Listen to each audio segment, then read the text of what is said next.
நம்முடைய சிறுநிலை சிந்தனைக்காக எண்ணாகமம் எழுதின புத்தகம் 11வது அதிகாரம் 23வது வசனத்தை நாம் தேவனுடைய வார்த்தையை கேட்கலாம். எண்ணாகமம் 11வது அதிகாரம் 23வது வசனத்தை வாசிக்கலாம்.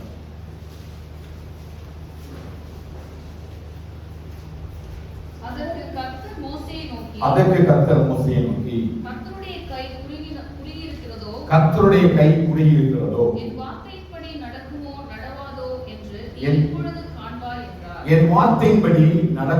நடவாதோ என்று நீ இப்பொழுது காண்பாய். இந்த மாத கர்த்தர் நமக்கு தந்த வாக்குத்தத்த வசனம், கர்த்தருடைய கரம் நம்மளோடு கூட இருந்து நம்மை நடத்தும். எப்படி எஸ்ராவோடு கூட கர்த்தருடைய கரம் கூடியிருந்து எஸ்ராவை ஒரு பாபிலோன் தேசத்திலிருந்து எருசலேம் நேராய் விடுதலையாய் வெற்றியாய் நடக்க பண்ணியிருந்தோ, அப்படியே கர்த்தருடைய கரம் நம்மையும் நம்முடைய வாழ்க்கையில ஒவ்வொரு நாளும் கர்த்தருடைய கரம் நம்மை கூட இருந்து நடத்தும். இதுவரை நாம் நடந்து வந்ததற்கும் இதுவரை நாம் நடந்து வந்த எல்லா பாதைகளிலும் ஒன்றை மட்டும் நாம் உணர்ந்திருக்க முடியும், கர்த்தருடைய கரம் நம்மை பிடித்து வழிநடத்தி வந்திருக்கிறது. அவருடைய கரம் இல்லை என்று சொன்னால் நிச்சயமாக நாம் வழிநடத்தப்படவே முடியாது.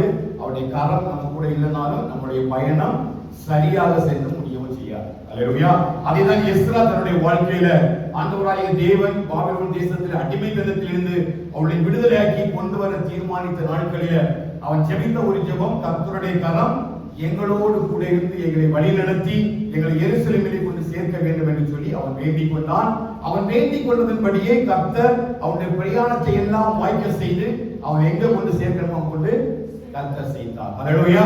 அவர் கரங்களை பிடித்து ஆரம்பித்தது உண்மை என்று சொன்னால் நிச்சயமாய் அந்த கரங்களை பிடித்து அவர் நடத்தி செல்வதற்கும் ஒரு வல்லமை உள்ள தேவனாகவே காணப்படுகிறார். கரங்களை பிடித்தவர் அவர் கைவிடுகிற தேவனே அல்ல.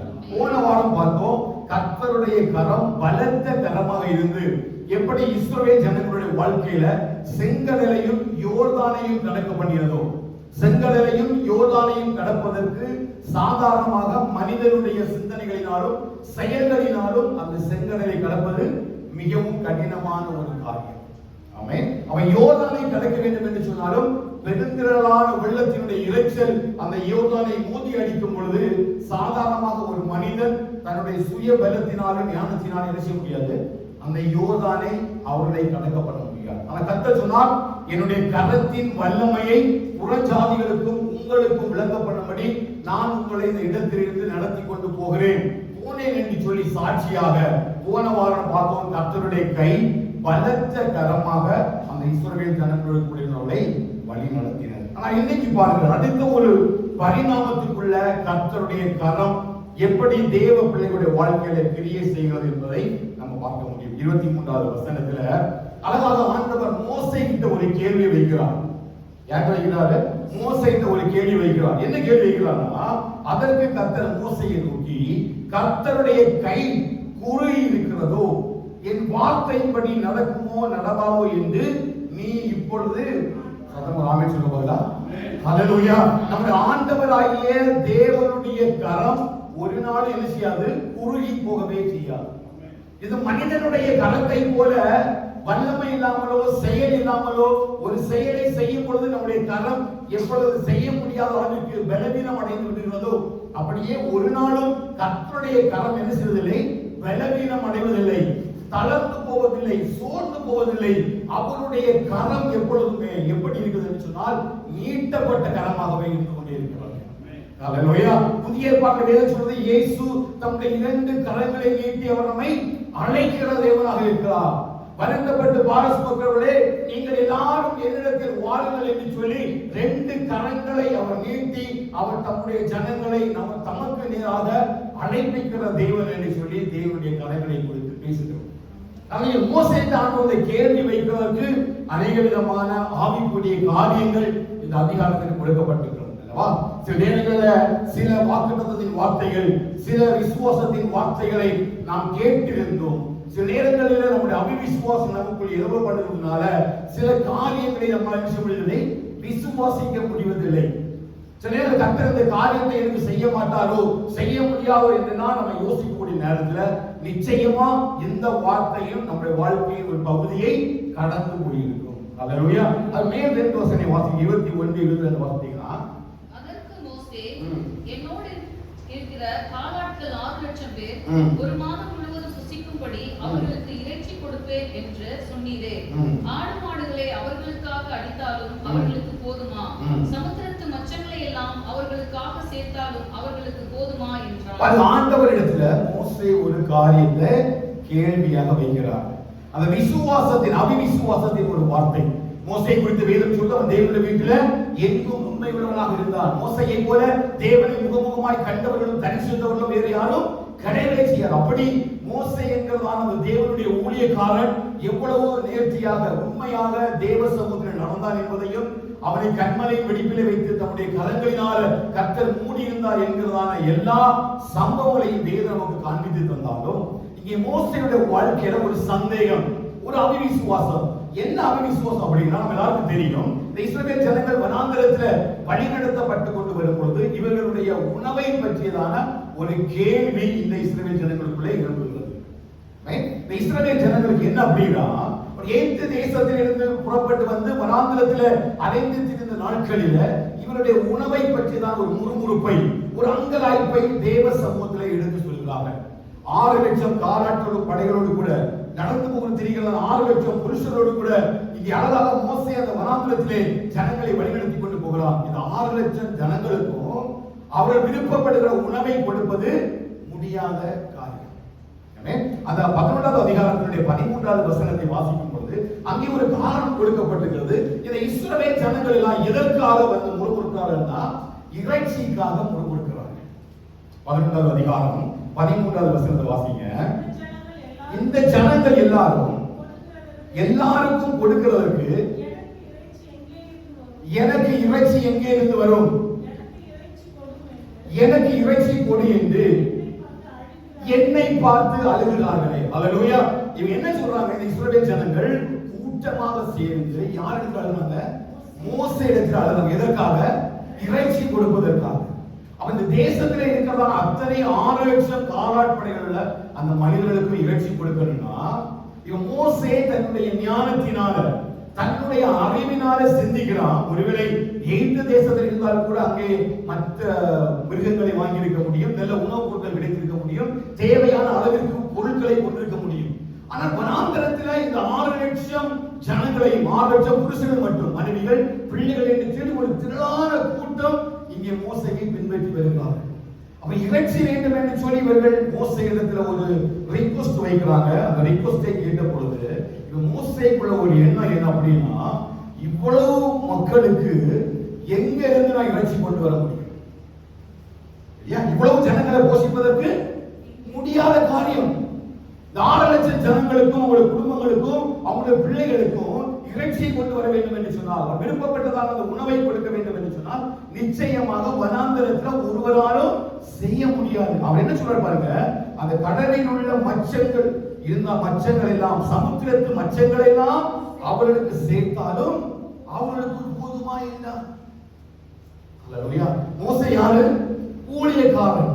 தேவனுக்காக அழைக்கப்பட்ட தேவன் அவனை எடுத்து ஊழியம் பண்ணுகிற ஒரு மோசே, செங்கடலை பிளந்து விட்டவர், யோர்தானிலே காரியங்களெல்லாம் செய்யவர், எல்லா அற்புதங்களையும் அதிசயங்களையும் செய்கிற தேவன், பார்வோனுடைய கரங்களிலிருந்து இரும்பு காலவாயிலிருந்து மோசே மூலமாய் அவனை அழைத்துக் கொண்டு வந்து அந்த செங்கடலை முன்பதாக நின்று அத்தனை லட்சம் ஜனங்களையும் செங்கடலை இயற்கைக்கு மாறாக செங்கடலை பிளக்க பண்ணி அந்த ஜனங்களை வழிநடத்தி வந்த அந்த சர்வ வல்லமை உள்ள தேவன் முன்பாக கேட்கிற ஒரு கேள்வி என்னன்னா, இவ்வளவு ஜனங்களை நான் எப்படி போஷிக்க முடியும்? அல்லேலூயா. கேள்வி கொஞ்சம் ஸ்ட்ராங்கா தான் இருக்குது. இது மோசே இடத்திலிருந்து வருவது சரியல்ல. ஒருவேளை இந்த இஸ்ரவேல் ஜனங்கள் இருக்கிறார்கள். இஸ்ரவேல் ஜனங்களுடைய விண்ணப்பம் ஒருவேளை இந்த இறைச்சியை பெற்றுக் கொள்வதற்காக, அவர் விருப்பப்பட்ட உணவுப் பொருட்களை பெற்றுக் கொள்வதற்காக அவருடைய எண்ணம் அப்படி இருக்கலாம். ஆனால் அது நியாயம். ஜனங்கள் இன்னும் யாரை உணரவில்லை? ஆண்டவருடைய வல்லமையை உணரவில்லை. ஆனால் மோசே அப்படிப்பட்டவன் அல்ல. எல்லா இடத்திலையும் மோசேயினுடைய கரங்களினாலதான் கட்டளை செய்கிறார். அந்த விடுதலையை வைத்து அற்புதத்தை செய்து அதிசயத்தை செய்து எல்லா சூழ்நிலைகளை உடைத்து அங்கே ஒரு பெரிய ஒரு அற்புதத்தை அதிசயத்தை பார்த்து வந்த ஒரு மோசேக்கு நிச்சயமா கேள்வி என்ன செய்யக்கூடாது? வந்திருக்கவே கூடாது. ஆமா இல்லையா? பார்த்துக்கிறீங்க வரமா ஏன்? நிச்சயமா என்ன செய்யக்கூடாது? வரக்கூடாது. ஆனா மோசே அதை ஆராய்ந்து பார்க்கிறார். மோசேக்கு எப்படியாவது இந்த ஜனங்களுக்குரிய என்ன ஒரு விருப்பத்தை நிறைவேற்றி விட வேண்டும் என்று சொல்லி எவ்வளவோ அவன் முயற்சி செய்துதான் இந்த தீர்மானத்தை இவன் யாருக்கு சொல்றான்னு பாத்தீங்கன்னா தேவ சமுத்திரம் வைக்கிறான். அல்லேலூயா. சில நேரங்கள் அப்படிதான் நம்ம பார்க்கிற நேரம் இதெல்லாம் என் வாழ்க்கையில் நடப்பதற்கு நிச்சயமாக ஒரு சாத்தியமே இருக்காது இல்லையா? இந்த படிப்பு எனக்கு உயர்வுக்கு காரணமா இல்லை. என் எலிஜிபிலிட்டியே இந்த படிப்பு இருந்தாதான் என்னுடைய ப்ரமோஷனோட எலிஜிபிலிட்டி இல்ல. எனக்கு இந்த இடத்துல ஒரு உயர்வு வேண்டும், இந்த பலவீனத்திலிருந்து ஒரு சுகம் வேண்டும், இந்த இடத்துல எனக்கு ஒரு விடுதலை வேண்டும்னா அந்த மோஸ்ட் லீஸ்ட் எலிஜிபிலிட்டியே நான் ஃபிட் கிடையாது.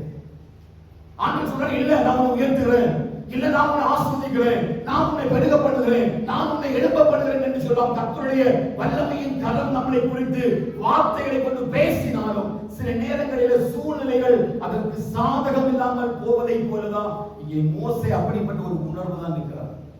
எதுக்காக அப்படின்னா இந்த 6 லட்சம் பேருடைய பிரஷர் யாருக்கு மேல இருக்குது? மோசேக்கு மேல இருக்குது. ஹalleluya.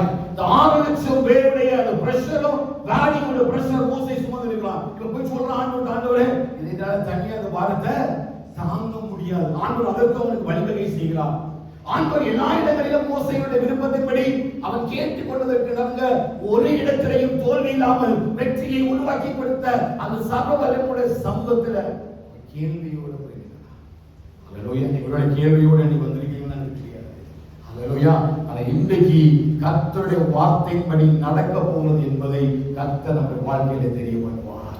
அவர் என்ன எனக்கு சொன்னாரோ, அவர் என்ன வார்த்தையை எனக்குள்ள பேசி இருக்கிறாரோ, எப்படிப்பட்ட வாக்குத்தத்தத்தின் வார்த்தைகள் என்னை குறித்து பேசப்பட்டிருக்கிறதோ அத்தனை வார்த்தைகளும் வாக்குத்தத்தங்களும் என்னுடைய வாழ்க்கையில நடக்கும் என்கிற விசுவாசம் உங்களுக்கு இருந்தீங்கன்னா இன்றைக்கு கர்த்தருடைய மகிமையை உங்கள் கண்களிலே காணப்படுவார். அது எவ்வளவு பெரிய காரியமா இருக்கட்டும், 6 லட்சமா இருக்கட்டும், 10 லட்சமா இருக்கட்டும், செங்கடலாக இருக்கட்டும், யோர்தானாக இருக்கட்டும், நீங்கள் கடந்து போக முடியாதபடிக்கு எந்த விதமான ஒரு சூழ்நிலையாகிய காரியங்கள் இங்கே எழுப்பினாலும் நிச்சயமாய் கர்த்தர் தம்முடைய வார்த்தையினால் சொன்னதை அவர் நிறைவேற்றுவார். அவர் வாக்குத்தத்தம் பண்ணின தேவன், அவர் வாக்கு மாறாதவர், அவர் வாக்குத்தத்தத்தில் உண்மை உள்ள தேவன், அவர் சர்வ வல்லமையுள்ள தேவன், அவர் சொல்லியும் செய்யாமல் இருக்கிற தேவன் அல்ல. எந்தெந்த வார்த்தையோ வாழ்க்கையில் பேசி இருக்கிறாரோ அத்தனை வார்த்தைகளை விசுவாசிக்கும் பொழுது அந்த விசுவாசத்தினுடைய மகிமையை நீங்கள் உணரும்படி விசுவாசிக்கிறீங்க. அதுதான் ஆண்டவர் மோசேயை கேட்கிறார். மோசே என் கை குடுகல, என் வார்த்தையின்படி முதல்ல நடக்குமா நடக்காதோ என்பதை நீ என்ன செய்வார்? நீ இப்பொழுது காண்பாய், இன்றைக்கு நீ காண்பாய். அல்லேலூயா. எதன்படி? தேவன் சொன்ன வார்த்தையின்படி, தேவன் நமக்கு உரைத்திருக்கிற வாக்குத்தத்தத்தின்படி, அந்த சர்வ வல்லமை உள்ள தேவனுடைய வேதத்தினுடைய வார்த்தைகள் ஒரு எழுத்தும் உருவாகிலும் நிறைவேறாமல் அழிந்து போவதே இல்லை. மோசேக்கு சொன்னதை செய்தார் என்று சொன்னால் நிச்சயமாய் அவர் வாக்கு பண்ணியதை எனக்கும் செய்வதற்கு அவர் வல்லமை உள்ள தேவன். ஆமென் சொல்லுங்க. விசுவாசிகள் கர்த்தருடைய வார்த்தையை ஹல்லேலூயா. நீங்க பாருங்க, இந்த முக்கியமான காரணம் 2 கிரியைகளை வெளிப்படுத்துகிறது. எதற்காக ஆண்டவர் மோசேக்கு அப்படிப்பட்ட ஒரு காரியத்தை பேசினார் பாத்தீங்கன்னா, அந்த 11வது அதிகாரத்தினுடைய 5வது 6வது வசனத்தை வாசிக்க. 11வது அதிகாரம் 5வது வசனம். நாம் எகிப்திலே இதயமில்லாமல் சாப்பிட்ட மச்சங்களையும் வெள்ளரிக்காய்களையும் கொம்மட்டிக்காய்களையும் கீரைகளையும் வெங்காயங்களையும் வெள்ளை பூண்டுகளையும் நினைக்கிறோம். இப்பொழுது நம்முடைய உள்ளம் வாடி போகிறது. இந்த மன்னாவை தவிர நம்முடைய கண்களுக்கு முன்பாக வேறொன்றும் இல்லையே என்று சொன்னார்கள். பாருங்க, 2 விதமான உணவு பொருட்கள் இங்கே வைக்கப்படுகிறது. ஒன்று, எகிப்து தேசத்திலே விளைந்த சில காய்கறிகள். எகிப்து தேசத்தில் விளைந்த காய்கறிகள். என்ன காய்கறி? வெள்ளரிக்காய், கொம்மட்டிக்காய், கீரைகள், பூண்டுகள், இதெல்லாம் வைக்கப்படுது. அடுத்த பகுதியில் எதை குறித்து பேசுறாங்க? வானத்தில் இருந்து கொடுக்கப்பட்ட மன்னாவை குறித்து. அல்லேலூயா. இந்த இஸ்ரவேல் ஜனங்களுடைய அவங்களுடைய அசட்டை தனத்தை பாருங்க. ஐயா, இந்த மன்னா எங்கிருந்து வந்தது? இது யாருடைய மன்னா? தூதர்கள் சாப்பிட்டுக் கொண்டிருந்த, புசித்துக் கொண்டிருந்த மன்னாவை இந்த ஜனங்களுக்காக வனாந்திரத்தில அந்த தூதர்களின் அப்பத்தை அவர்களுக்கு புசிக்க பண்ணினார். அல்லேலூயா. எவ்வளவு சர்வ வல்லமையுள்ள தேவன் பாருங்க. அப்படி அந்த தூதர்களுடைய அப்பத்தை புசிக்க பண்ணின அந்த தேவனை தான், அந்த தேவனுடைய மன்னாவை தான். இந்த மன்னா எப்படி இருந்தது? தேனிட்ட பணியாரம் போல இருந்தது. அவங்க அந்த மன்னாவை எடுத்து அவங்க புசிக்கும் பொழுது அவ்வளவு அருமையாக, இனிமையாக, ருசியாக, தேனிட்ட பணியாரத்துக்கு ஒப்பாக இருந்தது என்று சொல்லி வேதம் சொல்கிறது. அப்படி ருசித்து பார்த்த மன்னாவை இவன் எதோட கூட ஒப்பிடுறாங்க? எதோட ஒப்பிடுறாங்க? எகிப்து தேசத்தில் உள்ள கீரைகளை நினைவு இருக்கிறாங்க. இப்ப எது கசக்குது?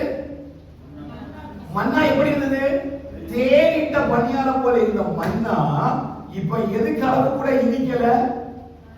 எகிப்துல உள்ள கீரைக்கு அளவு கூட இனிக்கல. அல்லேலூயா. உங்களுக்கு இனிக்குதா? இல்ல தேவனுடைய சமூகத்திலிருந்து நாம் பெற்றுக்கொள்கிற அந்த தூதரின் அப்பமாகிய மன்னா, வார்த்தையாகிய அந்த ஜீவ அப்பமாகிய அந்த கிறிஸ்து நமக்குள்ள அவர் தேனிலும் தெளிதேனிலும் மதுரம் உள்ளவராய் அவரை ருசித்து பாருங்கள் என்கிற உணர்வோடு கூட ஒவ்வொரு நாளும் அந்த வசனங்களும் வார்த்தைகளும் அவர் எனக்குள்ள விதைக்கிறார். ஆனா இப்ப எனக்கு எதுக்கு அருமை தெரியல? இந்த வார்த்தை அருமை தெரியாம எகிப்து தேசத்துல நான் விட்டு வந்த ஒரு வாழ்க்கை இருக்கு. என்ன வாழ்க்கை? பாவ வாழ்க்கை, பாவத்தின் அடிமைத்தனம். நான் பாவியா இருக்கும் பொழுது என் மனசு மாம்சம் விரும்பினபடி எல்லாம் பண்ணினேன், எனக்கு பிடிச்சதெல்லாம் சாப்பிட்டேன், யாரும் இதை சாப்பிடுறேன்னு என்கிட்ட சொல்லவே இல்லை, எனக்கு விருப்பப்படி தான் நடந்தேன். நான் இப்ப நினைச்சு பார்க்கும் பொழுது என்ன டெய்லி ஒரே மன்னா தான். காலையில் எழுதுனா ஒரே மன்னா தான், ஒரே வசனம் தான், ஒரே வார்த்தை தான், ஒரே ஆராதனை, ஒரே கூட்டம், ஒரே தேவ செய்தி, ஒரே வார்த்தை. இப்படிதான் ஓடிக்கொண்டிருக்கிறேன் தவிர வேறு ஒன்றும் என் செவிகள் என்ன செய்யல. இதை கவனிக்கணும். அப்பதான் இந்த வார்த்தையின்படி உங்களுக்கு நடக்கணும் அப்படின்னா மோசைக்கு சொல்றாரு இல்லையா, இந்த வார்த்தையின்படி நடக்கும் என்பதை நீ இன்றைக்கு காண்பாய். அப்படி வார்த்தை என்ன? அந்த வார்த்தையாகிய மன்னானா இந்த இஸ்ரவேல் ஜனங்களுக்கு எப்படி இருக்குது? கசப்பா இருக்குது. எதை காட்டிலும் கசப்பு? எகிப்தில் உள்ள அந்த வெள்ளரிக்காய்களையும் கீரைகளையும் கொம்மட்டி காய்களையும் கசப்பாக எப்படி இருக்குது? மன்னா இருக்குது. ஏன் சொல்லுங்க? இன்னைக்கு மன்னாவுடைய ருசி, டேஸ்ட் போயிடுச்சு. கடைசி காலத்துல இதுதானே இன்னைக்கு ஆவிக்குரிய உலகத்தில் நடந்து கொண்டிருக்கிறது. வார்த்தையோடைய அந்த ருசியை இன்னைக்கு சபை சொல்லவில்லை, ருசித்து பார்ப்பதில்லை. வார்த்தை என்கிற மன்னா இன்னைக்கு யாருக்குமே சொல்லுங்க, சத்தம் சொல்லுங்க. அல்லேலூயா. நம்ம எவ்வளவு தூரம், எவ்வளவு பிரயாசப்பட்டு ஒவ்வொரு நாளும் இங்க 10 அளவு மன்னா தான் ஆண்டு கொடுக்கிறார். இத்தனை பேர் காலை வேளையில தேவனுடைய வார்த்தையாகிய மன்னாவை கசப்பா புசிக்கிறீங்களா, ருசியா புசிக்கிறீங்களா? எத்தனை பேர் ருசியா புசிக்கிறீங்க? இததான் இந்த எகிப்து ஜனங்கள் பண்றாங்க. ஆண்டவர் என்ன சொல்றாரு? நீங்க இந்த எகிப்துக்குரியவர்கள் அல்ல, அவர் எங்க நடத்திட்டு போறாங்க? பாலும் தேனும் ஓடுகிற கானான் தேசத்துக்கு நடத்துகிறார். அப்படி நடத்தப்படுகிற வழியில இந்த கானான் தேசத்துல கொடுக்கப்பட்ட மன்னா தான் உன்னை கடைசி வரையில கானான் கூட கொண்டு சேர்க்கப்படலாம். அல்லேலூயா. வசனத்தை வாசித்து கர்த்தர் நல்லவர் என்பதை எப்படிதான் ருசித்து பார்க்க முடியும்? மன்னாவை ருசித்தாதான் கர்த்தர் நல்லவர் என்பது நமக்கு புரியும். ஆனா இன்னைக்கு அப்படி இல்லை. மன்னாவை யாரும் என்ன செய்யாது? அதிகமா விரும்புறது கிடையாது. தேவனுடைய வார்த்தையை அதிகமா விரும்புறது கிடையாது. வசனங்களை வாசிக்கிறது கிடையாது. அதை தவிர மீதி எல்லா காரியத்தையும் இன்னைக்கு ஆவிக்குரிய சபைகள் செய்து கொண்டிருக்கின்றன. சபையில வேத வசனங்கள் பிரசங்கிக்கப்படுவது கொஞ்சம், விசுவாசிகள் வேத வசனத்தை படிக்கிறது கொஞ்சம். மன்னா இப்ப கையில என்ன செய்ய முடியல, எடுக்க முடியல. ஒரு காலத்துல இந்த மன்னால அவங்களுக்கு வாழ்க்கையா இருந்தது. ஒரு காலத்துல சொன்னாங்க இந்த வசனம் தான் என்ன உயர்த்திச்சு, இந்த வசனம் தான் என்ன நடத்திச்சு, இந்த வசனத்திற்கு நடந்தான்னு சொல்லுவாங்க. இப்ப எப்படி மாறிட்டாங்க? எகிப்தில் உள்ள அந்த கீரை வகைகள் இல்லையா? ஏன் அந்த கீரை வகைகள்னா அது மேல வசனத்தை வாசித்தீங்க, நம்ம தெளிவுகள் பாருங்க. அந்த கீரை வகைகள் பாருங்க.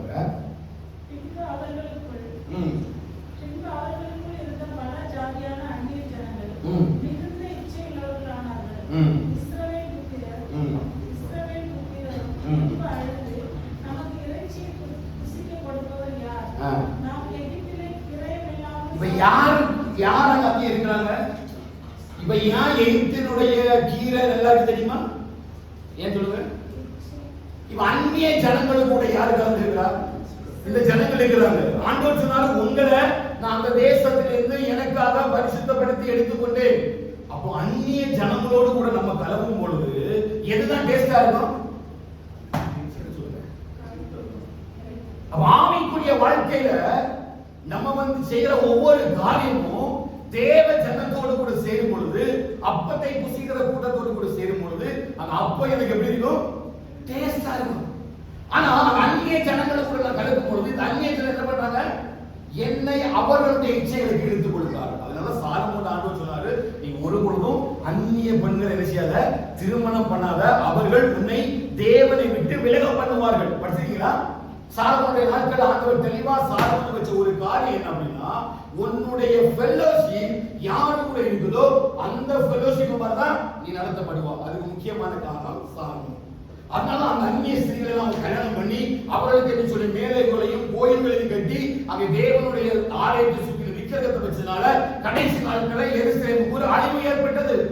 அதை போலதான் இஸ்ரவேல் ஜனங்களை பாருங்க.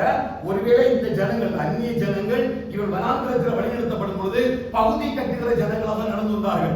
வேலைக்காரர்கள் வச்சிருந்தாங்க. இவங்க இப்ப வேலைக்காரர்கள் கூட சேர்ந்து கொள்வதனால இப்ப என்ன கசக்குதுன்னு பாத்தீங்கன்னா, மன்னா கசக்குது, இங்க கீரை இனிக்குது. ஒரு கையில பணியாரத்தையும் ஒரு கையில கீரையை வச்சீங்கன்னா எது டேஸ்டா இருக்கும்? ஒரு கையில பணியாரம் ஒரு கையில கீரை, எது டேஸ்டா இருக்கும்? ஏன்? சில பேருக்கு கீரையும் டேஸ்டா தான் இருக்கும் இல்லையா? நம்ம எந்த அளவிற்கு எதை புசிக்கிறோமோ, எது கூட நம்ம அதிகமா கலக்கிறோமோ, அதான் சொல்லுவாங்க, பூவோடு சேர்ந்த நாளும் அப்ப நாளுக்கு மனம் இருக்குதா? இல்லையே. அது பூவோடு சேர்ந்து இணைக்கப்படுகிறதுனால. அப்படின்னா இந்த ஜனங்களை குறித்து ஆண்டவர் சொல்றாரு, இவள் அந்நிய ஜனங்களோடு கூட இருந்ததுனால இந்த அந்நிய ஜனங்களுடைய எண்ணமும் சிந்தனை எங்கதான் இருந்துச்சு? எகிப்து மேல இருந்துச்சு. இவங்க என்ன பண்ணாங்க? தேவனுடைய ஜனங்களிடத்தில் இருந்து இந்த மன்னாவை விட்டு விலகும்படி, தேவனுடைய வார்த்தைகளை விட்டு விலகும்படி இவங்க எகிப்துல கொடுக்கப்படுகிற கீரை வகைகள் எல்லாம் கொண்டு கொடுக்கிறதுனால இப்போ தேவ ஜனத்துக்கு எது கசக்குதுன்னா மன்னா கசக்குது. சபைகள் ஆசீர்வாதத்தையும் உலகத்துக்குரிய ஆசீர்வாதங்களையும் இச்சைகளையும் இன்னைக்கு பேசி பேசி அவர்களை இந்த பூமிக்குரியவர்களாக மாற்றுவதற்காக வேதம் சொல்றது, நாம் எதற்குரியவர்கள்? பரலோகத்துக்குரியவர்கள்.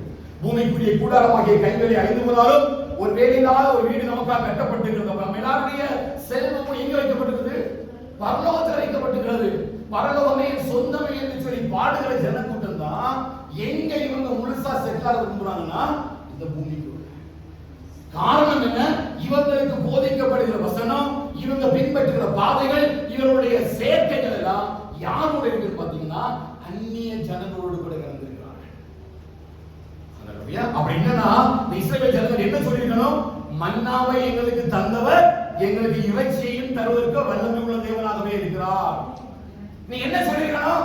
இந்த தேவன் நிச்சயமா செங்கடலை பிளக்கப்பட்டு எங்களை நடத்துகிறது உண்மை என்று சொன்னால், இவ்வளவு சர்வவல்லமுள்ள தேவன் அந்த இரும்பு காலவாகிய எகிப்திலிருந்து எங்களை வெளியே கொண்டு வந்து எங்களை ஆவிக்குரிய ஆசீர்வாதங்களால் நிறைய பண்ணினது உண்மை என்று சொன்னால், அவன் இதையும் செய்ய வல்லவராய் இருக்கிறார் என்பதை தான் அவன் மோசேகிட்ட சொல்லியிருக்கணும். அவங்க என்ன பண்றாங்கன்னா அசட்டை பண்றாங்க. எது அசட்டை பண்றாங்க? தேவனுடைய வார்த்தையை அசட்டை பண்றாங்க. தேவனுடைய வார்த்தையை, தூதர்களுக்கு கொடுத்த அப்பத்தை அசட்டை பண்றாங்க. யாரெல்லாம் உலகத்தை நேசித்து இந்த வார்த்தையாக மன்னாவை அசட்டை பண்ணுகிறார்களோ கடைசி வரையிலும் ஒரு நன்மையும் சுதந்திரம். அவருடைய வார்த்தை வார்த்தையாகவே இருக்கு. புரியுதா? அவருடைய வார்த்தைகளுக்கு பேசப்பட்டதுதான். இந்த வாக்குத்தத்தங்களும் வார்த்தைகளும் எனக்குரியதுதான். இதை நான் சுதந்திரித்துக் கொள்ளதான் கடமைப்பட்டிருக்கிறேன். இதனுடைய ஆசீர்வாதங்கள் எல்லாம் எனக்காக தான் செயல்படுத்தப்பட்டிருக்கிறது. உண்மைதான். இந்த வார்த்தை ஒரு நாள் பொய்யாகி போவது இல்லை. ஆனால் என்றைக்கு என்னுடைய தாகமும் வாஞ்சையும் அந்த விட்டு வந்த காரியத்துக்கு மேல, உலகத்துக்கு மேல போகுதோ அந்த உலகத்துக்கு நேராக தான் நான் அழைக்கப்பட்டு இழுக்கப்பட்டு கொண்டு போயிருக்கேன். அதுதான் இங்க இஸ்ரவேல் என்ன பண்ணாங்க? அந்த மன்னாவை குறித்து ஒரு அசட்டை பண்றாங்க. இந்த மன்னா தேவனுடைய வார்த்தை என்று அவர்கள் விஷயத்தை தெரியவில்லை. இப்ப அடுத்தது வந்தீங்கன்னா அடுத்த வருஷம் வாசிங்க.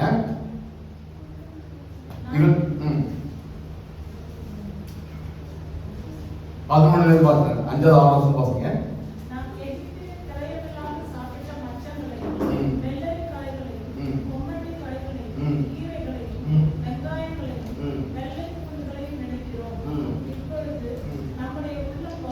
நம்முடைய உள்ளம் எதுக்கு அங்க இருக்குது? என்ன சொன்னாங்க? இப்ப என்ன சொல்றாங்க? வனாந்திரத்துல என்ன சொல்றாங்க? நாம இங்க வந்து எகிப்தை நினைக்கிறோம். எகிப்தினுடைய வாழ்க்கைகள் எப்படி இருந்துச்சு? ஆசீர்வாதமா இருந்துச்சு. நாங்க நல்லா என்ஜாய் பண்ணிட்டு இருந்தோம். உண்மையா? இல்ல. அவங்க வாழ்க்கை எகிப்தில் எப்படி இருந்துச்சு? எப்படி இருந்தாங்க? அடிமைத்தனமாக இருந்தார்கள். அடிமையிலும் அடிமைத்தனமாக உபத்திரவப்பட்டார்கள், நெருக்கப்பட்டார்கள், ஒடுக்கப்பட்டார்கள். எல்லா விதத்திலும் ஒரு வாழ்க்கை நெருக்கத்தையும் ஒடுக்கத்தையும் இடுக்கத்தையும் சுமந்ததாக இருந்ததே தவிர அவங்க ஆசீர்வாதமாக இல்லை. ஹல்லேலூயா. அவர் தன்னுடைய தயவுள்ள சித்தத்தின்படி வாக்குத்தத்தத்தின்படி தான் இந்த ஜனங்களை அந்த தேசத்திலிருந்து வனாந்திரத்தில் கொண்டு வந்து அவளை விடுதலையாக்கி அவளுக்கு எல்லா நன்மைகளையும் செய்யும் பொழுது பாருங்க, இப்போ மன்னா அவங்களுக்கு என்ன செய்யுது? உள்ளத்துல யார் இருக்கணும்? நம்ம உள்ளத்துல யார் இருக்கணும்? ஆண்டவரும் அவருடைய வார்த்தையும் பரலோக ராஜ்யத்தை குறித்த சிந்தையும் எனக்குள்ள இருக்கணும். உள்ள யார் இருக்கிறார்? அது நம்ம தான் தீர்மானம் பண்ணணும் இல்லையா? நம்முடைய இதயத்தினுடைய நிறைவு தான் வாய் பேசும். அவரோட வாயிலிருந்து வேத வசனம் வருதுன்னு சொன்னா என்னுடைய இதயத்துக்குள்ள என்ன இருக்குது? ஒரு வேத வசனத்தினாலே கர்த்தர் நிலைத்திருக்கிறார். நான் பரலோகத்தை குறித்து பேசுகிறேன் அப்படின்னு சொன்னால், ஆவிக்குரிய ஆசீர்வாதங்களை குறித்து பேசுகிறேன் என்று சொன்னால், ஆவிக்குரிய கிருபைகளையும் வரங்களையும் சுதந்திரித்து கொள்வதற்கு என்ற வாயிலிருந்து வார்த்தை வெளிப்பட்டது அப்படின்னா என்னுடைய வாய் எதனால நிறைந்திருக்குது? என் இருதயம் எதனால நிறைந்திருக்குது? தேவனுடைய வார்த்தையாகிய மன்னாவினால் நிறைந்திருக்குது. ஆனா இப்போ என் இருதயத்திலிருந்து என்ன வெளிப்படுது? நீங்க என்ன பேசுறீங்க?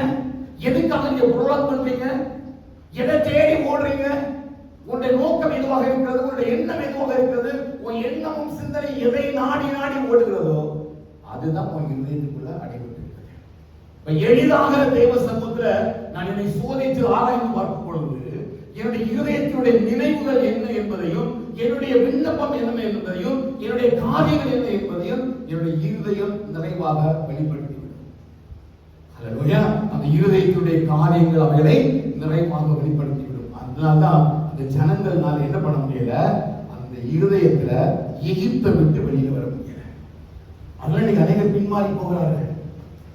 அப்போஸ்தலன் பவுல் சொல்றாரு இல்லையா? மறுபடியும் மறுதலித்து போகிறவர்கள், திரும்பவும் தேவனுடைய சமூகத்தை விட்டு போகிறவர்கள், திரும்பவும் தேவனுடைய வார்த்தை விட்டு ஒரு இதயத்தினால் எகிப்துக்கு திரும்புகிறவர்கள். இந்த ஜனங்களை குறித்து ஆண்டவர் குற்றம் சாட்டும் பொழுது எல்லா தீர்க்கதரிசிகளும் சொல்ற வார்த்தை என்னன்னா, அவர் வாயினால்தான் என்னை சேர்ந்தார்களே தவிர அவருடைய இருதயமோ எகிப்திலே இருந்தது. ஏன் அப்படி சொல்ற ஆண்டவர்? ஏனென்று சொன்னால் அவர்கள் எதையெல்லாம் தெய்வ சமூகத்தில் விண்ணப்பமாக ஜெபமாக வைத்தார்களோ அத்தனை ஜெபமும் விண்ணப்பமும் எகிப்தில் வாழ்ந்து கொண்டிருந்த அந்த வாழ்க்கைக்கு ஒப்பனையாகத்தான் உள்ள கொண்டு வச்சாங்க. எல்லா ஜெபமும் எப்படி இருந்தது? எகிப்தில நாங்க அப்படி இருந்தோம், எகிப்திலே வாழ்க்கை எப்படி இருந்து, உலகத்துக்குள்ள எப்படி இருந்தோம், எங்களுக்கு ஏன் இந்த வனாந்திரம், ஏன் இந்த நெருக்கம், ஏன் இந்த ஒடுக்கம் என்று சொல்லி ஒவ்வொரு பகுதியிலும் அவங்களுடைய வாழ்க்கை எதை சார்ந்திருந்தது பாத்தீங்கன்னா எகிப்தை சார்ந்ததாக இருந்தது. அதனாலதான் ஆண்டவரோட வச்ச மிகப்பெரிய தண்டனை என்னன்னா, தேவனுடைய வார்த்தை அவர்கள் அசட்டை பண்ணினார்கள். ஹல்லேலூயா. அந்த வார்த்தை அங்கே கொடுக்கப்பட்டு பாருங்க, தேவனுடைய வார்த்தையை அவர்கள் அங்கே அசட்டை பண்ணினார்கள். அப்படி அசட்டை பண்ணினதுனாலதான் ஆண்டவர் இந்த ஜனங்கள் மேல என்ன செய்கிறாரு? கோபமாகிறார். அப்ப ஜனத்தின் மேல எப்போ அவங்களுக்கு கோபம் வருது தெரியுமா? அவருடைய வார்த்தையை விட்டுட்டு எகிப்தில் உள்ள காரியங்களுக்கு யாரெல்லாம் முக்கியத்துவம் கொடுக்குறாங்களோ கண்டிப்பா அவங்களுக்கு என்ன வருது?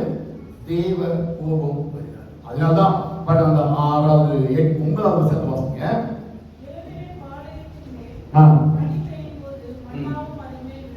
அடுத்த வசனக்கா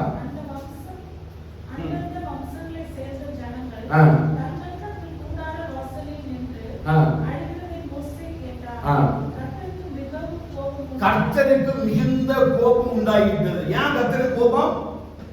பரலோகத்தில் தூதர்களுக்கு இருந்த அந்த மன்னாவை எதுக்கு தேசத்தின் மேல ஜனங்கள் மேல ஆண்டுடைய கோபம் அக்கினி பற்றி எரியுது?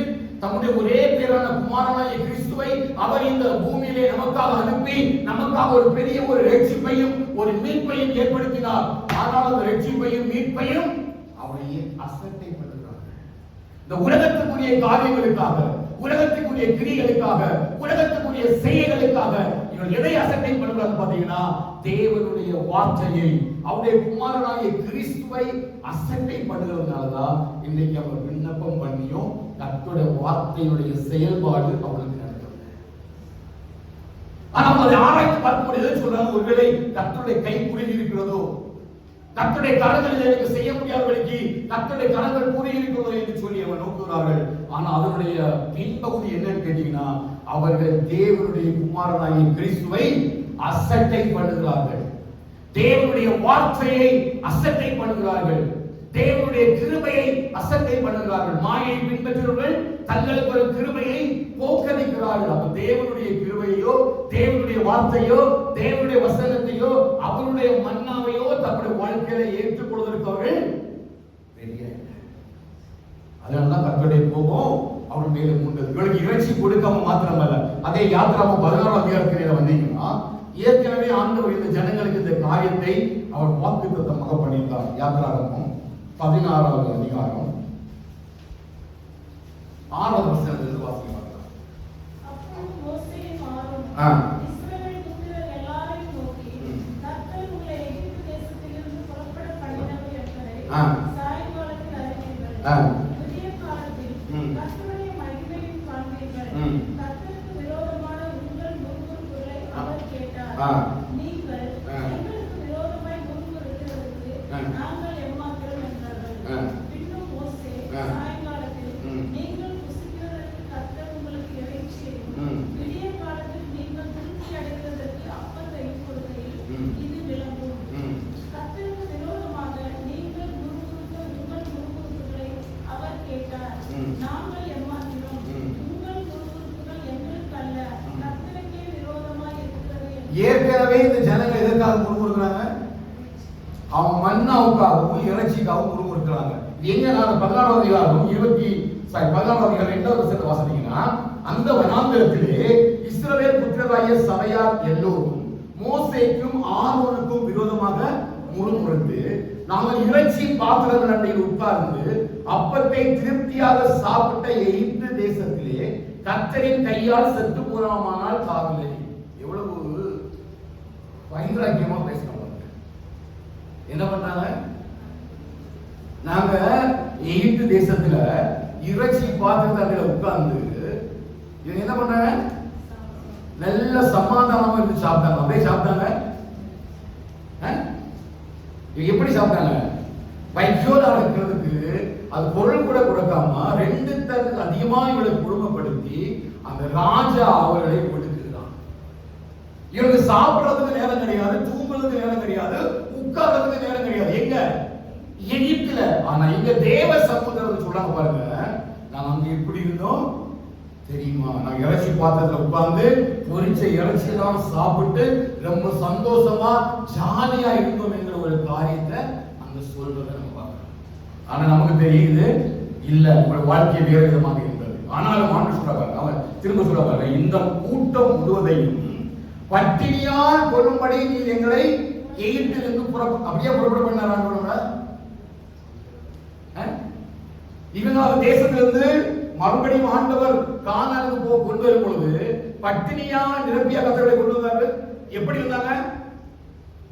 கொள்ளை அடிச்சு பொன்னும் பொருளுமா வச்சு எவ்வளவு தூரத்துக்கு செல்வத்தை சேர்க்க முடியுமோ அவ்வளவு செல்வத்தை சேர்த்துதான் இங்க ஓடி வராங்க. ஹல்லேலூயா.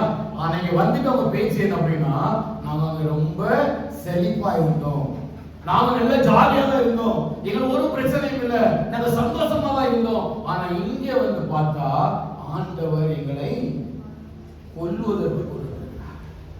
பாருங்க, நிமிடம் ஆண்டுடைய இருதயத்தை யோசித்து பாருங்க. நம்ம இவ்வளவு பெரிய ஒரு குற்றச்சாட்டை சில நேரங்களில் தேவனுடைய வார்த்தை வல்லமை உள்ளது நம்ம வாசிக்கிறோம். தேவனுடைய வார்த்தை முழுவதும் ஆதியிலிருந்து வெளிப்படுத்தல் சொல்லப்பட்ட ஒரு வாக்குத்தத்தமும் ஒரு தீர்க்கதரிசனம் நிறைவேறாமல் போனது என்பது நமக்கு தெரியும். நம்முடைய வாழ்க்கையில ஒரு அநேக அற்புதங்களையும் அதிசயங்களையும் செய்து ஒவ்வொரு நாளும் நன்மையினாலும் கிருபையினாலும் நம்மை பெருக பண்ணி நிறைவினாலும் நிறைத்து வருகிறார் என்பதும் நமக்கு தெரியும். அப்படிப்பட்ட தேவனை நம்ம சில நேரங்களில் எவ்வளவு கடினத்துக்கு உள்ளாக்குகிறோம்.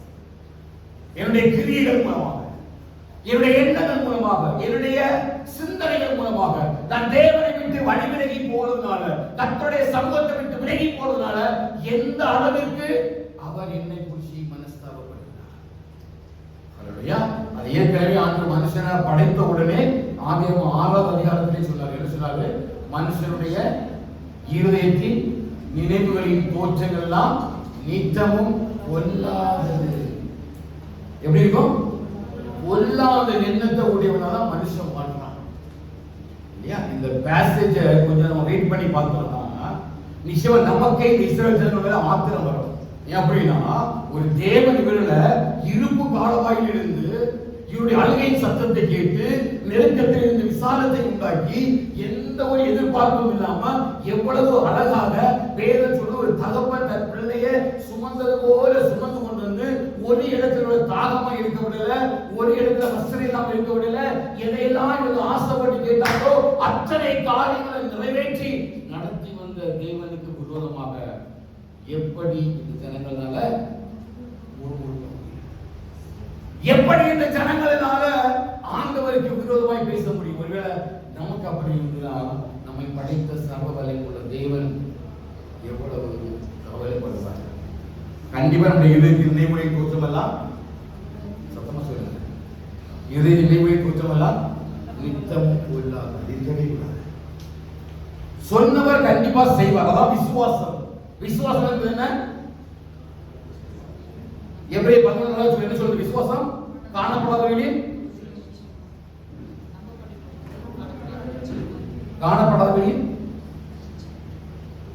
நிச்சயமும் நம்பப்படுவர்களின் உறுதியுமா இருக்கிறது. அந்த விசுவாசத்தை தான் கர்த்தர் நமக்கு எதிர்பார்க்கிறார். என்ன அப்படின்னா, ஆரம்பத்திலே ஒரு பெரிய அதிசயத்தை செய்துதான் இந்த ஜனங்களை விடுதலையாக்கினார். அப்ப நிச்சயமா இதை காட்டிலும் மேலான காரியங்களை செய்வதற்கு வல்லமை உள்ள தேவனா இருக்கிறார் என்ற விசுவாசத்தை இந்த ஜனம் உணர்ந்திருக்கிறார்.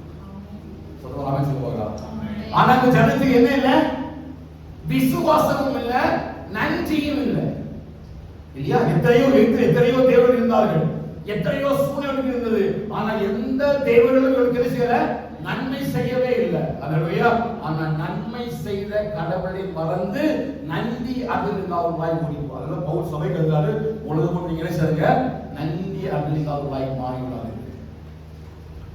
அந்த நன்றி அறிகிற அறிவு நமக்குள்ள இருக்கிறது. ஆண்டவர் இயேசு கிறிஸ்து அநேக பேருக்கு குணத்தை கொடுத்தார். 10 குஷ்டரோகிகளை சுகமாக்கிறார். திரும்பி எதிரே இருந்தாங்க. ஒரே ஒருத்தர் தான் நன்றி சொல்ல வந்தார். அதுதான் இந்த ஜனங்களுடைய கடின இருதயம். இதுதான் ஆண்டவர் சொல்றார். அந்நிய ஜனங்களோடு கூட கலந்ததுனால இந்த அந்நிய ஜனங்கள் என்ன பண்றாங்கன்னா, தேவனுடைய சமூகத்திலிருந்து இவங்களுடைய இருதயத்தை வழிவிலக பண்ணி தேவனுடைய வார்த்தையை நம்மளுக்கு எடுத்துட்டு வராங்க. நான் ஏற்கனவே சொன்னேன், பிசாசு இந்த உலகத்துல நம்ம இருக்கிற எதை பற்றியுமே கவலை இல்லை. நீ நல்லா வேலை பார்த்து, நல்லா சம்பாதி, நல்லா பேங்க் பேலன்ஸ் வச்சுக்கா, எவ்வளவு வசதியா இருக்கு. ஆனா உன் இருதயத்துக்கு ஒரு வேத வசனம் அவனை சுகமா தங்க விடாது. அல்லேலூயா. தேவனுடைய ஒரு வார்த்தை அவனை நிம்மதியா தூங்க விடாது. ஒன்ன தொடரணும்னா அவன் அந்த வார்த்தையை உன் இருதயத்திலிருந்து எடுக்கணும். அதற்காக தான் அவன் எவ்வளவோ சூழ்ச்சிகளை கையாளுகிறான், எவ்வளவோ தந்திரங்களை கையாளுகிறான், யாரையெல்லாமோ எழுப்பி விடுறான், யாரையெல்லாமோ விரோதமாக உருவாக்குறான். ஆனா நிச்சயமா நம்ம அவை எல்லாவற்றிற்கும் கடந்து ஓடும் பொழுதுதான் தேவ சமூகத்தில் நாம் ஜெயம் கொள்வதாய் மாற முடியும். அதனால வெளிப்படுத்தல் சொல்லப்பட்டது, ஜெயம் கொள்ளும் எவனோ அவனுக்கு நான் மத்தியில் இருக்கிற பரமேஸ்வர மன்னாவை. ஏன் அப்படின்னா, இங்க உலகத்திலேயே இந்த மன்னாவுடைய ருசி தெரியல அப்படின்னா, இங்க மன்னாவுடைய தன்மையை நம்ம உணரணும்னா கண்டிப்பா பரலோகத்துல நமக்கு கிடையாது, தெரியாது. அதனால அந்த அருமை தெரியாதனால்தான், ருசி தெரியாதனால்தான் இன்னைக்கு அழகா சத்துரு என்ன பண்ணானா, அந்த பரலோகத்தினுடைய மகிமையை மறைத்து, ஆவிக்குரிய வரங்களை, கிருபைகளை, ஆவிக்குரியதான எல்லா ஆசீர்வாதங்களையும் மறைத்து, உலகத்துக்குரிய ஆசீர்வாதங்களிலே மனுஷனுடைய சிந்தனைகளை செலுத்தும்படியா அவன் இருதயத்துக்கு ஏற்ற விதமாய், செவிகளுக்கு ஏற்ற விதமாய் பேசும்படி இன்னைக்கு போதகங்களை ஏற்படுத்தினார். அவங்க பேசுறது வார்த்தை எப்படி ஒரு காதுக்கு இனிமையாக இருக்கிறதுனால, எதுக்கு இனிமை தெரியல அப்படின்னா, மன்னாவுடைய இனிமை அவனுக்கு தெரியவே இல்லை. ஹல்லேலூயா. உலகத்தினுடைய அந்த இனிமை, உலகத்தினுடைய ஆசையான வார்த்தைகள், உலகத்தில் பேசப்படுகிற இச்சையான வார்த்தைகள் எல்லாம் பெரிய கிரியை செய்யறதுனால தேவ மகிமையினுடைய மகத்துவத்தை மறந்து போகிறாங்க. அதனால ஆண்டவர் சொல்றார், வேதத்தின் மகத்துவம் இவர்களுக்கு எழுதி கொடுத்தேன், இவர்களோ ஏன் அங்கேயே காரியமாக இருந்தாங்கன்னா அவனுடைய இருதயத்துக்குள்ள வேற எது இருக்குது. அவனுடைய இதயத்துக்குள்ள தேவனுடைய வார்த்தை இருந்தாச்சுன்னா, தேவனுடைய வசனம் நமக்குள்ள இருந்தாச்சுன்னா கண்டிப்பா வேற காரியம் செய்யாது. அதனாலதான் தேவனுடைய வார்த்தையை ஜனங்கள் அசட்டை பண்ணுறாங்க. அப்புறம் ஒவ்வொரு இடத்துல ரொம்ப கேர்ஃபுல்லா இருக்கணும். கர்த்தருடைய வார்த்தையை மண்ணாவை நம்ம என்ன செய்யக்கூடாது, அசட்டை பண்ணிடவே கூடாது. ஒரு அசட்டை தனம் நம்ம வாழ்க்கையில தெரியாம கூட என்ன செய்யக்கூடாது, எனக்கு வந்துடக்கூடாது. தெரியாத காரியங்களை கூட இந்த அசட்டை தனம் நமக்குள்ள பேசக்கூடாது. ஏன் அப்படின்னா நம்ம யார் அசட்டை பண்றோம்னா பிதாவுடைய ஒரே பேரான குமாரனுக்கு ஒப்பாகின்ற அந்த குமாரனாகிய கிறிஸ்துவை அசட்டை பண்றோம். அந்த அசட்டை பண்ணப்படுறதுதான், அந்த அசட்டை தான் கர்த்தருடைய கோபத்தை இந்த ஜனங்கள் மீது எழுப்பப்பட்டுச்சு. அது அவங்களுக்கு மாற்றம் இல்ல, மோசேக்கு கோபம் வந்துச்சு. யாருக்கு வந்துச்சு? உண்மையா ஒரு தேவ ஊழியனுக்கு, உண்மையா ஆண்டவர் ஆராதிக்கிற ஒரு மனுஷனுக்கு இந்த மன்னாவை விட்டு விலகுறத பார்த்தா என்ன வரணும்? சொல்லுங்க. எல்லாருக்குமே சத்தியத்தை விட்டு விலகுறத பார்க்க என்ன வரணும்? கோபம் வரணும். அதானே உண்மையான கோபம். அது ஆண்டவருக்காக தேவனுக்கு மட்டும் வரல. யாருக்கு வந்தது? மோசேக்கு வந்தது. ஏன் அப்படின்னா மோசேக்கு தெரியும் இந்த மன்னாவுடைய மகிமை என்ன என்பதை மோசே தெரிந்திருந்ததுனால இந்த மன்னாவை விட்டு சத்தியத்தை விட்டு விலகி ஓடுகிற இந்த ஜனங்களுடைய இந்த கடின இருதயத்தை குறித்து அவன் ரொம்ப கோபப்படுறான். அவன் சத்தியத்தை விட்டு விலகி ஓடும் பொழுது கோபம் நிச்சயமா வருது. யாருக்கு வருது? ஊழியக்காரனுக்கு வருது, ஆண்டவருக்கு வருது. ஆனாலும் கர்த்தர் என்ன சொல்ல பாருங்க. இப்ப என்ன 11வது அதை வாசிப்பீங்கன்னா 11வது அதிகாரம்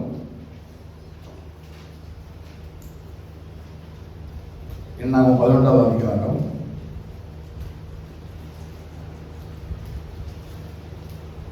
24 வாசிங்க. 23. அப்பொழுது மோசே புறப்பட்டு கர்த்தருடைய வார்த்தைகளை ஜனங்களுக்கு சொல்லி ஜனங்களின் மூப்பரில் 70 பேரை கூட்டி கூடாரத்தை சுற்றிலும் அவர்களை நிறுத்தினான். கர்த்தர் மேகத்தில் இறங்கி அவனோடே பேசி அவன் மேலிருந்த ஆவியை மூப்பராகிய அந்த 70 பேர் மேலும் வைத்தார். அந்த ஆவி அவர்கள் மேல் வந்து தங்கின மாத்திரத்தில் தீர்க்க தரிசனம் சொன்னார்கள். சொல்லி பின்பு ஓய்ந்தார்கள். அப்பொழுது 2 பேர் பாளையத்தில் இருந்து விட்டார்கள். ஒருவன் பேர் எல்தார், மற்றவன் பேர் மேதார். அவர்களும் பேர் வழியில் எழுதப்பட்டிருந்தும் கூடாரத்துக்கு போக புறப்படாதிருந்தார்கள். அவர்கள் மேலும் ஆவி வந்து தங்கினதினால் பாளையத்தில் தீர்க்க தரிசனம் சொன்னார்கள். ஒரு பிள்ளையாண்டான் ஓடி வந்து எல்தாதும் மேதாதும் பாளையத்தில் தீர்க்க தரிசனம் சொல்லுகிறார்கள் என்று மோசேக்கு அறிவித்தான். உடனே மோசேயினிடத்தில் உள்ள வாலிபரில் ஒருவனும் அவனுடைய ஊழியக்காரனும் நூனின் குமாரனுமாகிய யோசுவா பிரதியுத்தரமாக, என் ஆண்டவனாகிய மோசேயே அவர்களை தடை பண்ணும் என்றான். அதற்கு மோசே, நீ எனக்காக வைராக்கியம் காண்பிக்கிறாயோ? கர்த்தருடைய ஜனங்கள் எல்லாரும் தீர்க்க தரிசனம் சொல்லத்தக்கதாக கர்த்தர் தம்முடைய ஆவியை அவர்கள் மேல் இறங்க பண்ணினால் நலமாயிருக்குமே என்றான். பின்பு மோசேயும் இஸ்ரவேலின் மூப்பரும் பாளையத்தில் வந்து சேர்ந்தார்கள். எல்லாரையும் ஆண்டவர் கூட்டி சேர்க்கிறாரு, பாளையத்தில் கூட்டி சேர்க்கிறார். எதுக்கு? இங்க மோசேக்கு 23வது வசனத்துல சொன்ன அந்த வார்த்தையை கர்த்தர் அங்கே செயல்படுத்துவதற்காக பாளையத்தில் எல்லாரையும் கூடி வர செய்கிறார். அல்லேலூயா. ஆண்டவருக்கு மோசேக்கு என்ன சொன்னாரு? என்னுடைய கை குறுகவில்லை, என் வார்த்தையின்படி இது நடக்குமோ நடக்காதோ என்ன என்பதை நீ இப்போ காண போகிறா அப்படிங்கிறதையும், அது மோசேயுடைய கண்களுக்கு முன்பாக அல்ல, அத்தனை ஜனங்களுக்கு முன்பதாக பாளையத்தில் எல்லாரையும் கொண்டு வைத்துதான் கர்த்தர் இந்த கிரியை செயல்படுத்த போகிறார். ஏன் அப்படின்னா இங்க மோசேக்கே இந்த காரியம் புரியல. ஆண்டவர் இறைச்சி தர போறார், எல்லாம் ஓகே இல்லையா? நம்ம யாத்திரை 14வது அதிகாரத்துல பார்த்தோம். ஏற்கனவே ஆண்டவர் என்ன பண்ணாரு? மன்னாவை கொடுக்கிறாரு. அன்னைக்கு காலையில் வந்து வனாந்திரத்தை கூடி கொண்டன. அவர் விரும்பின காரியத்தை எல்லாம் ஆண்டவர் அன்றைக்கே செய்தார். அது செய்தது மாத்திரமல்ல, அன்னைக்கு ஆண்டவர் என்ன சொன்னார்? இந்த வார்த்தையை அவருக்கு சொல்லியிருந்தார். என்ன சொல்லியிருந்தார்னா, நிச்சயமாக இறைச்சி வனாந்திரத்தில் கொடுக்கப்படும் என்கிற வார்த்தையை கர்த்தர் சொல்லியிருந்தார். மறுபடியும் இந்த மோசேக்கு நினைவுபடுத்துகிறார். அப்படி மோசேக்கு நினைவுபடுத்தும் பொழுது இப்ப எல்லாரும் ஆண்டவர்கிட்ட போய் கேட்கல, யார்கிட்ட கேட்கிறாங்க? மோசேட்ட கேட்கிறாங்க. இப்ப மோசே வந்து அவன் அதை யார்கிட்ட சொல்லியிருக்கணும்? ஆண்டவர்கிட்ட சொல்லியிருக்கணும். ஆனா வார்த்தை மட்டும்தான் அவன் ஆண்டவர்கிட்ட ஷேர் பண்ணிட்டு மற்ற சொல்யூஷன் அவனே நினைக்கிறான். இல்லையா? பொதுவா நம்ம ஒரு காரியத்துக்கு என்ன பண்ணுவோம்? முதல்ல நம்ம ஒரு சொல்யூஷன் தேடுவோம். எல்லாம் முடியாம இருந்தாதான் நம்ம ஏத்த போவோம். எவ்வளவு பாசிபிலிட்டிஸ் செக் பண்ணணுமோ அவ்வளவு பாசிபிலிட்டிஸ் என்ன பண்ணுவோம்? ஷேக் பண்ணுவோம். யார் இதெல்லாம் கேட்டு அது நடக்கும், யார் இந்த உதவி செய்வாங்க, இது எப்படி நடக்கும், எப்படி நடக்காது என்பது எல்லா காரியத்தை குறிச்சும் என்ன இருக்கும், நம்ம எவ்வளவு ஐடியா பண்ணணுமோ அவ்வளவு ஐடியா பண்ணுவோம். கடைசியில் எல்லாம் முடிஞ்சு போற நேரம் நம்ம என்ன சொல்லுவோம், ஆண்டவர்கிட்ட வழி. அவர் என்னை எப்படி நடத்துகிறாரோ அவர் அப்படி நடத்தட்டும் என்று சொல்லி கடைசியில் நம்ம யாரை நாடி போறோம், ஆண்டவராகிய தேவனை நாடி போறோம். அதே போலதான் இந்த மோசே தேவனுடைய ஊழியக்காரன் தான், உண்மை உள்ள மனுஷன் தான். இவன் என்ன பார்க்கறான்னு பாத்தீங்கன்னா, அவங்க பாசிபிலிட்டிஸ் யோசிக்கிறான். ஆண்டவர் இதை எப்படி செய்ய முடியும்? ஏற்கனவே ஆண்டவர் வார்த்தையை சொல்லிட்டாரு. வார்த்தை நம்புற மாதிரி கிடையாது. ஏன்னா நம்புறதுக்கு ஒரு சின்ன அளவுமே சூழ்நிலை இல்லை. இவங்க பெரிய வில்லேஜ்லயோ இல்ல பெரிய நகரத்திலேயோ ஒரு இடத்துலயுமே இல்லை. எங்க வாழ்ந்து கொண்டிருக்காங்க, நடந்துருக்காங்க பெரிய வனாந்திரத்துல. இங்க வனாந்திரத்துல என்ன இல்ல, தண்ணியே இல்லை. வனாந்திரத்துல தண்ணியே இல்லை. அவங்க விரும்புறதால எந்த விதமான காரியமும் இல்லை. எல்லா இடத்துலயும் முறுமுறுத்து அசட்டை பண்ணி தான் போய் கொண்டிருக்கிறாங்க தவிர வேற எந்த காரியமும் அங்க. ஆனா இங்க பாருங்க, ஆண்டவர் சொல்றாரு, என் வார்த்தைய கண்டிப்பா நான் செய்வேன். அதான் இன்னைக்கு சபைக்கு சொல்ற வார்த்தை. கர்த்தர் உனக்கு சொன்ன வார்த்தைய கண்டிப்பா அவர் செய்வார். அதுக்காக நீ செய்ய வேண்டிய பாதையை நீ யோசிக்க கூடாது. நான் கடந்த வாரம் சொன்னேன், வனாந்திரத்தை தண்ணீரால நிரம்ப பண்ணுவதற்கு நம்ம என்ன யோசிப்போம், பெரிய ஓட்டத்தை கொண்டு வரணும், பெரிய நீர்நிலைகளை உருவாக்கணும், நீரோட்டங்களை உருவாக்கணும், நீருக்கான எல்லா காரியங்களையும் ஆயத்தங்களை செய்ய வேண்டும் நம்ம நினைப்போம். நம்மளை கூப்பிட்டு இந்த வனாந்திரத்துல போய் ஒரு தண்ணீர் நல்ல செழிப்பான ஒரு சோலையாக மாற்றுவதற்கு நமக்கு ஒரு ப்ராஜெக்ட் வந்தா நம்ம முதல்ல எதை யோசிப்போம், இது எல்லாத்துக்கும் ஆதாரம் எது, தண்ணீர் இருந்தாலும் அதை மாற்ற முடியும் இல்லையா? அவ எல்லா இடத்துலையுமே நம்ம அதை தான் யோசிப்போம். இவன் மோசையும் அவன் தேவ ஊழியக்காரனாக இருந்தாலும், அற்புதங்களை அதிசயங்களை கண்டு அவன் வழிநடத்தப்பட்டு வந்தவனாக இருந்தாலும், அந்த சூழ்நிலை அவன் அப்படி யோசிக்க வைக்கவே இல்லையா? மிகப்பெரிய அற்புதம் செங்கடல் இல்லையா? அவன் எரிகோ போறது வரையுமே அந்த ராகா பேசியே சொல்றா, செங்கடல்ல உங்களை தேவன் நடத்தி வந்த விதத்தை பார்த்து எங்களுடைய இருதயங்கள் எல்லாம் பயந்தும் திகிலடைந்து இருக்கிறது. அப்ப இந்த செங்கடலுடைய அனுபவம் வேற்று அந்நிய தேசத்திலேயே பெரிய அதிர்ச்சியை உண்டு பண்ணி இருக்கிறது. ஆனா இந்த ஜனங்களுக்குள்ள அது அநேக முறை கர்த்தர் நமக்கு இதற்கு முன்பதாக செய்த அற்புதங்கள் அதிசயங்கள் எல்லாம் நம்ம ஒரு நாளுமே நினைவு கூறுவது இல்லை. அதனால புதிய ஒரு சூழ்நிலை மாறும் பொழுது, புதிய ஒரு பாதை மாறும் பொழுது, புதியதான ஒரு சூழ்நிலை உருவாக்கும் பொழுது நம்மளால அதை என்ன செய்ய முடியல, யோசித்து பார்க்க முடியல. ஒரு யோசனை எனக்குள்ள வரல. நான் எல்லா சொல்யூஷனையும் தான் பார்க்கிறேன். நான் இந்த இடத்துல எதை செய்ய முடியும் தான் பார்க்கிறேன். ஆனால் அவருடைய நிலையும் நம்முடைய நிலையும் ஒன்று அல்ல.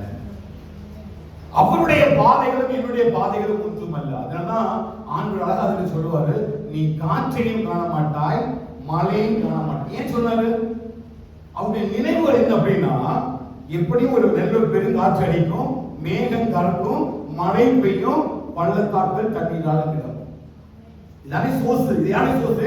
நம்ம நினைக்கிறது. இது மனுஷனாகிய எனக்குள்ள உருவாகிற ஒரு பெரிய சிந்தனை.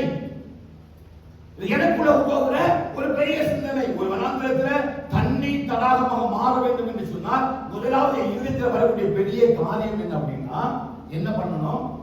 தண்ணீர் வரணும்னா மழை வேணும். ஆண்டவர் சொல்றாரு, நீ காற்றையும் காண மாட்டா, மழையும் காண மாட்டா, ஆனா இந்த பள்ளத்தாக்கள் எல்லாம் நிறம். விசுவாசிக்கிறீங்க? ஹல்லேலூயா.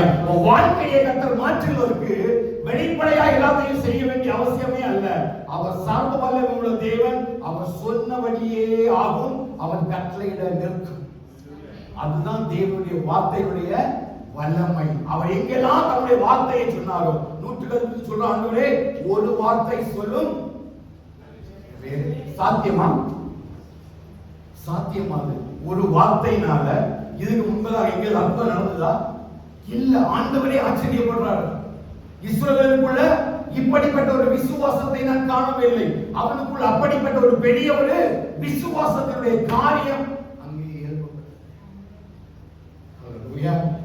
கர்த்தர் கிரியைகளை நமக்குள்ளே இப்படி வெளிப்படுத்துகிறார். அவர் நம்மை நடத்துகிற பாதை இருக்குது இல்லையா? அவர் எனக்கு ஒரு கிருபையை தர்றார் இல்லையா? அவர் எனக்குள்ள ஒரு அற்புதத்தை அதிசயத்தை செய்கிறார் இல்லையா? அது ஒரு பொழுதும் என்னுடைய எண்ணிக்கைக்கும் சிந்தனைக்கும் மேலானவைகளை செய்வதற்கு வல்லமை உள்ள தேவனாக இருக்கிறார். அதுதான் கர்த்தர் என் வாழ்க்கையில செய்கிற. இப்ப நான் நினைக்கிற மாதிரியே கர்த்தர் எனக்கு செய்தா அது பெருசா தெரியாது. தெரியுமா?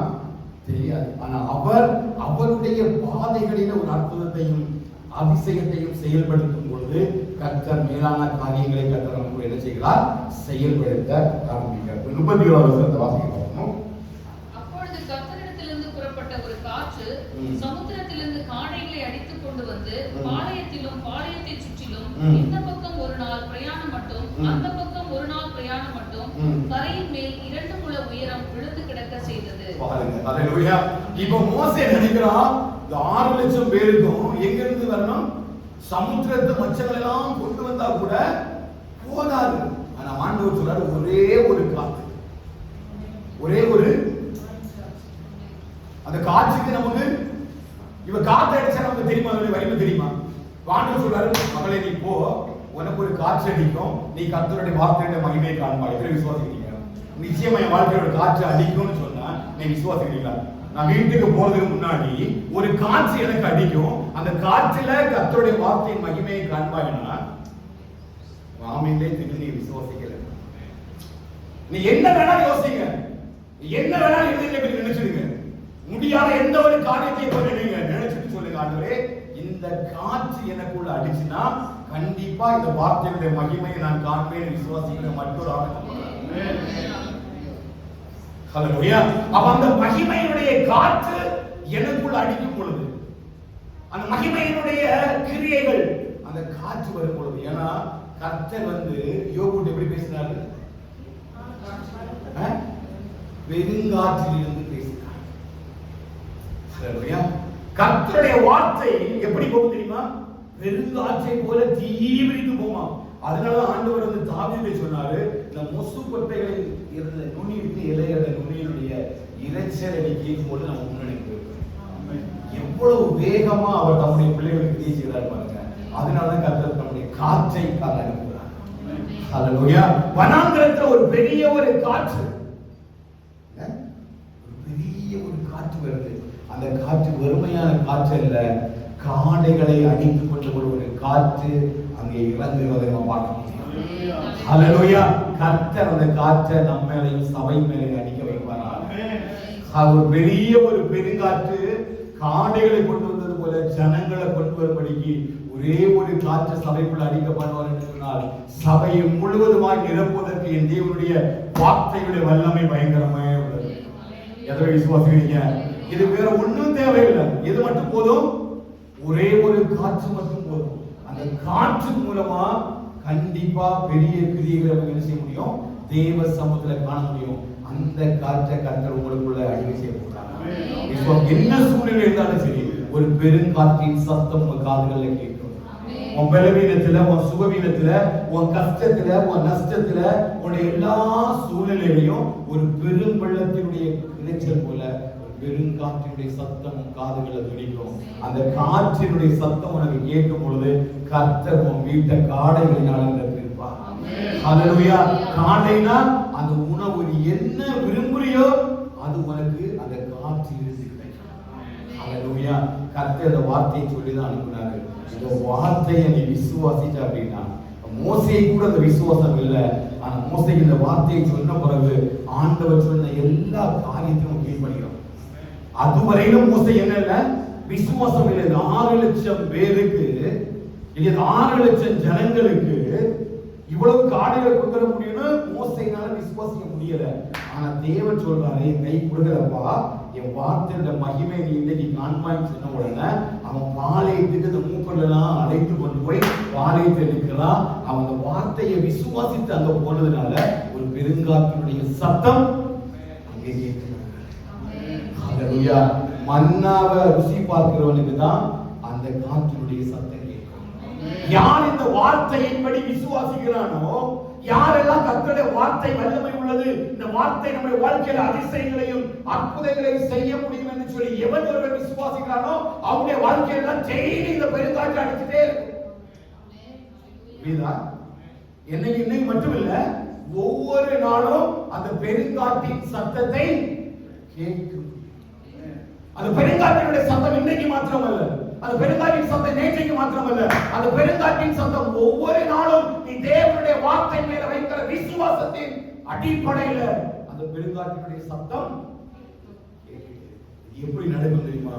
இந்த மன்னாவை எந்த அளவுக்கு நீ ருசி பார்க்கறியோ, எந்த அளவுக்கு எகிப்தினுடைய காய்களை ஒதுக்கி வச்சுட்டு எந்த அளவுக்கு நீ மன்னாவை ருசி பார்க்கறியோ, எந்த அளவுக்கு அந்நிய ஜனங்களை விட்டு விலகி தேவ ஜனங்களோடு கூட நீ கலந்து கொள்கிறியோ, அன்றைக்கு உன் வாழ்க்கையில் ஒரு பெருங்காற்றின் சத்தத்தை கேட்கப்படுவா. ஹல்லேலூயா. அது வெறுமையான பெருங்காற்று அல்ல, தேவனுடைய மகிமையையும் தேவனுடைய ஆசீர்வாதத்தையும் சுமந்து வருகிற ஒரு பெரிய காற்றின் சத்தம். புரியுதா? தேவனுடைய மகிமையை சுமந்து வருகிற காற்றின் சத்தம். கர்த்தர் தம்முடைய காற்றை அனுப்பும் பொழுது ஒருவரும் அதுக்கு விரோதமாக கிரியை செய்ய முடியாது. ஹல்லேலூயா. அதுக்கு முன்னாடி பாளையத்தை சுத்தப்படுத்துவாரு, உன் அவிசுவாசத்தை சுத்தப்படுத்துவாரு, உன்னுடைய மைண்ட்ல இருக்கிற எல்லா காரியத்தையும் சுத்தப்படுத்துவாரு. நீ ஒரு திங்கிங் எடுப்பாரியா, இது இப்படி நடக்கும், அது அப்படி நடக்கும் நினைப்பாரியா, அதுக்கு முன்னாடி கர்த்தர் ஒன்றை சுத்தப்படுத்தி ஒன்னு வறுமையாக்கி ஒன்னு முழுசா எம்டி பண்ணிட்டு தான் அதுதான் நடக்குது. விசுவாசிக்கிறீங்களா? எப்படி நடக்குது தெரியுமா? அவர் நம்ம ஆசீர்வதிக்கிறதுக்கு முன்னாடி என்ன பண்றாரு? நம்மள உடைப்பாரு, எம்டி ஆக்குவாரு. முழு நம்பிக்கை யார் மேல வைப்பாரு? கர்த்தர் மேல வைப்பாங்க. கர்த்தர் மேல நம்பிக்கை இருக்கும்போது அந்த நம்பிக்கை எனக்குள்ள ஒரு பெருங்காற்றின் சத்தத்தை, அந்த பெருங்காற்றின் சத்தம் பொறுமையா வராது. அது எப்படி வரும் கேட்டீங்கன்னா, காடைகளோடு கூட வரும். ஒரு பெரிய ஆசீர்வாதத்தை நாம் சுதந்திரித்துக் கொள்வதற்கு அந்த பெருங்காற்றின் இரைச்சல் விசுவாசிக்கிறீங்க? அந்த பெருங்காற்றின் சத்தம் நிச்சயமாக உங்கள் காதுகளில் கேட்கட்டும். ஒரு நாள் கவலைப்படாத, கர்த்தருடைய கை கொடுக்கவே இல்லை. ஹல்லேலூயா. கர்த்தருடைய கை கூடுதவே இல்லை. ரட்சிக்கப்படாதபடிக்கோ, உனக்கு சுகம் தராதபடிக்கோ, உன்னை ஆசீர்வதிக்கப்படாதபடிக்கோ, உன்னை மகிமையினாலும் ஆசீர்வாதங்களினாலும் வரங்களினாலும் நிரப்பக்கூடாதபடிக்கோ ஒரு நாளும் கர்த்தருடைய கை என்ன செய்யல? குறுகி போகவே இல்லை. குறுகி போகவே இல்லை. ஏன்னா அவருடைய கரம் வல்லமை உள்ளது. ஏன் இந்த வார்த்தை இன்னும் எனக்குள்ள கிரியை செய்யறேன்னா, இன்னும் மன்னா மேல உள்ள அந்த தாகம் எனக்கு இல்லை. என்னுடைய ருசி எங்க இருக்குது? எகிப்தியருடைய கீரைகள் இருக்கிறதுனால இந்த மன்னாவில் உள்ள அந்த தாகம் எனக்குள்ள இல்லை. ஹல்லேலூயா. அப்ப அந்த மன்னாவினுடைய முழு ருசியையும் நான் ருசிக்கும் பொழுது கர்த்தர் நல்லவர் என்பதை ருசித்து பாருங்கள். அவர் மேல் நம்பிக்கையா இருக்கிற மனுஷன்.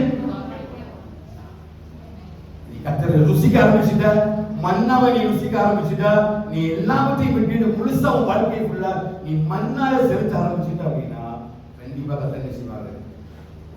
கிருபையினாலும் இரக்கத்தினாலும் உன்னை முடிசூட்டி நன்மையினால உன் வாயில் திருப்பி வருவார். உன் வயது கழுகு சமானமாய் திரும்ப வாழவை போதுமான கிராம தேவசம்பத்துல இந்த வார்த்தைகளை சொல்லி நம்ம ஜெபிக்க போறோம். இந்த வார்த்தை மூலமாக பெரிய ஒரு காற்று இந்த மாலை வேளையில் நம்முடைய மத்தியில் இறங்கி செய்யலாம். இந்த மாலை வேளையில் ஒரு பெரிய ஒரு காற்று இறங்கட்டும். அப்படி எல்லா கண்களை மூடி ஹல்லேலூயா. மன்னா மேல உள்ள தாகம் தீர்ந்துச்சா? நீ மன்னா மேல உள்ள ருசி உனக்கு தீர்ந்துச்சா? எகிப்து உனக்கு நல்லா இருக்கு போல தோணுதா? ஏதை வசிக்க முடியலையா உன்னால? கர்த்தருடைய அன்பை உன்னால ருசித்து பார்க்க முடியலையா? ஹல்லேலூயா. தேவனோட இதுவரை செய்த அற்புதங்களை நான் நினைவு கூற முடியலையா? இதுவரை நடத்தினவர் இன்னும் நடத்துவார். ஹல்லேலூயா. இதுவரை நடத்தினவர் இன்னும் நடத்துவார். இதுவரை நடத்தினவர் இன்னும் நடத்துவார். இதுவரை நடத்தினவர் விசுவாசிக்கிறீங்க? ஆண்டவரே தாவீது சொல்றார், ஆண்டவரே நீர் நம்ப பண்ணின உமது வசனத்தை அடியேனுக்காக நினைத்தரலாம். கர்த்தரோட வாக்குத்த வசனம் பேசியிருக்காரு இல்லையா? அந்த வசனத்தை இப்ப சொல்லு, நான் நம்புறேன் ஆண்டவரே. தேவனுடைய வாக்குத்த வசனத்தை நீங்க பேசியிருக்கீங்க இல்லையா? அதை நான் நம்புறேன் ஆண்டவரே. ஒரு வாக்குத்த வசனத்தை என்னோட கூட பேசியிருந்தீங்க இல்லையாப்பா? என் விசுவாசத்தை வர்த்திக்க பண்ணும்படி, என் வாழ்க்கையில கிருபைகளை பெருக பண்ணும்படி, என் வாழ்க்கையில வரங்களை பெருக பண்ணும்படி நான் உங்க கூட இருப்பேன், நான் உன்னை ஆசீர்வதிப்பேன், நான் உன்னை கைவிட மாட்டேன், நான் உன்னை விட்டு விலக மாட்டேன். உன்னை எத்தனை தடவை வாக்கு பண்ணாரு. அதை நீ விசுவாசிக்கிறியா? இப்ப நீ விசுவாசிக்கணும்னு சொல்லு. பெருங்காற்று உனக்கு அடிக்கப்படும். ஆவியினர் சொல்ற, நான் திரும்பவும் சொல்றேன், புரிதான் தெரியல. அந்த வார்த்தையை நீ சொல்லு. ஆண்டவரே நீ நம்ப பண்ணி அந்த வசனத்தை எனக்காக நீ நம்ப பண்ணின வசனத்தை என்ன வசனம் உனக்கு சொன்னாலும் அந்த வசனத்தை நீ சொல்லு. இந்த வசனத்தை நான் விசுவாசிக்கிறேன் ஆண்டவரே. இந்த வசனத்தை நான் விசுவாசிக்கிறேன் ஆண்டவரே. இந்த வசனத்தை நான் நினைவு கூறுகிறேன் ஆண்டவரே. இந்த வசனத்துக்கு நான் ஆண்டவரே என்னை ஒப்புக் கொடுக்கிறேன்ப்பா. இந்த வார்த்தைகளுக்கு நான் என்னை ஒப்புக் கொடுக்கிறேன் ஆண்டவரே. ஒரு பெருங்காற்றின் சத்தம் எனக்கு கேட்கணுமாப்பா. ஒரு பெருங்காற்றினுடைய சத்தம் எனக்கு கேட்க மாட்டேங்க. பெருங்காற்றினுடைய சத்தம் என் வாழ்க்கையில கேட்கணும். என் பிள்ளையோட வாழ்க்கையில கேட்கணும். என் புருஷனுடைய வாழ்க்கையில கேட்கணும்ப்பா. நீ கேட்கிறது வார்த்தை கேட்கணும். உங்களை நம்புறோம்ப்பா. நான் உங்களை நம்புறேன். என்னுடைய படிப்பு, என் தகுதி, என்னுடைய மேன்மை ஒன்றும் இல்லப்பா. இந்த வார்த்தை மட்டும் நான் நம்புறேன். அந்த வார்த்தை வல்லமை உள்ளது எனக்கு தெரியும். இந்த வார்த்தை வராக்கிறது எனக்கு தெரியும். அந்த மகிமையான காரியங்களையும் கிருபைகளையும் செய்வதற்கு இந்த வார்த்தை வல்லமை உள்ள வார்த்தை என்பது எனக்கு தெரியும் ஆண்டவரே. மகனுலகட நகரகசின பௌடரகதுல நந்தலகத ராவிரமம்சியாபரா பக்ஷபௌர ரமாபிரகனகட நிகனவௌசியாபரா ரீதலகட நகதுனவௌசா நகதனமந்தலகடரகதனவௌசியா. நீ விசுவாசிதா இப்போ உனக்குள்ள ஒரு காற்றின் சத்தம் கேட்கும். கர்த்தர் ஒரு சாட்சியா நடத்த போறாரு. ஒரு பெரிய காற்றின் சத்தத்தை உன் காதுகளில் அவர் கேட்க பண்ண போகிறார். ஒரு பெரிய காற்றுடைய சத்தம் உனக்கு கேட்கிறது. உன் வனாந்தரத்தை காடுகளால் மூடும்படியாக, உன் வனாந்தரத்தை தண்ணீர் தடாகமாய் மாற்றும்படியாய், வனாந்தரத்தின் சூழ்நிலைகளை மாற்றும்படியாய் ஒரே ஒரு பெருங்காற்றின் சத்தம். அது என் தேவனுடைய வார்த்தையினால மட்டும்தான் செய்ய முடியும். என் தேவனுடைய வல்லமை உள்ள வார்த்தையினால மட்டும்தான் செய்ய முடியும். என் தேவனுடைய வல்லமை உள்ள வார்த்தையின் கிரியையினால மட்டும்தான். உடந்தனகட மனகசியா பரகந்தர ஹந்தனகதல ஹந்தனகதலியா ரீனகம் சி பௌரகபாஸ் தரதனா ரீனகதுல பௌரக கமம்சியா தர வந்தனகதனா ரீனகத ராகதகந்தல சீபரகதுலி வியாச்சல பௌரகதனா ரீபன விசுவாசிಗಳ வாழ்க்கையில இப்பொழுது அந்த பெருங்காற்றினுடைய சத்தம் கேட்கப்படுவதாக. விசுவாசிಗಳ வாழ்க்கையில பெருங்காற்றினுடைய சத்தம் கேட்கப்படுவதாக. அந்த பெருங்காற்றினுடைய இறைச்சல் கேட்கட்டும் அப்பா. பெருங்காற்றினுடைய சத்தம் கேட்கப்படுவதாக. பாளையத்தில் என்னும் காடைகள் வந்தது போல இந்த வாழ்க்கையில் அப்படிப்பட்ட ஆசீர்வாதங்களும் சுகங்களும் கிருபைகளும் வரங்களும் பெருகட்டும் இயேசுவின் நாமத்தில். தீமா ஷேகோ ரூபாதி ரக்கபா சத்தலகா பகரபசி பத்தரகசி ஆதரபா பகரதுன மக்ஷரகதுனி விச்சலமாததுனா ரகமதுனி வித்தலமாதத கசிரபௌதரித்தனா ரேனகந்துலா ரக்ஷனாதிர பௌதரிகபல. இயேசுவின் நாமத்தில் எல்லாம் பெருகட்டும் ஆண்டவரே. இயேசுவின் நாமத்தில் எல்லாம் பெருகட்டும் ஆண்டவரே. இயேசுவின் நாமத்தில் எல்லாம் எழும்பட்டும் ஆண்டவரே. இயேசுவின் நாமத்தில் எல்லாம் எழும்பப்படட்டும் ஆண்டவரே. இயேசுவின் நாமத்தில் எல்லாம் கிருபையாய் பெருகட்டும். இந்த மாலைகளிலே கர்த்தாவே கர்த்தருடைய ஒரு பெரிய பரிபூர்ண வல்லமை ஆண்டவரே. பந்தைகோஸ்தே நாளிலே ஒரு பெரிய அப்பா காற்றினுடைய சத்தம் கேட்கப்படும் பொழுது அங்கே அப்போஸ்தலர் நிறைந்து ஆவியின் வரத்தை பெற்றுக் கொண்டது போல சரீரத்தில் இருக்கிற எல்லா காரியங்களிலும் ஒரு பெரிய பரிசுத்தாவின் வரத்தை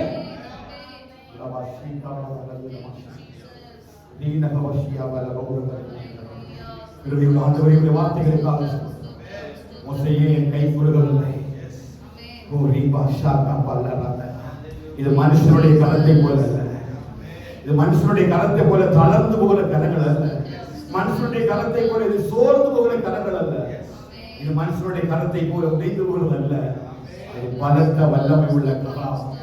அந்த கரங்கள் அவருடைய வார்த்தையின்படியே செய்து அதனுடைய மகிமையை கொண்டு சேர்க்கும்.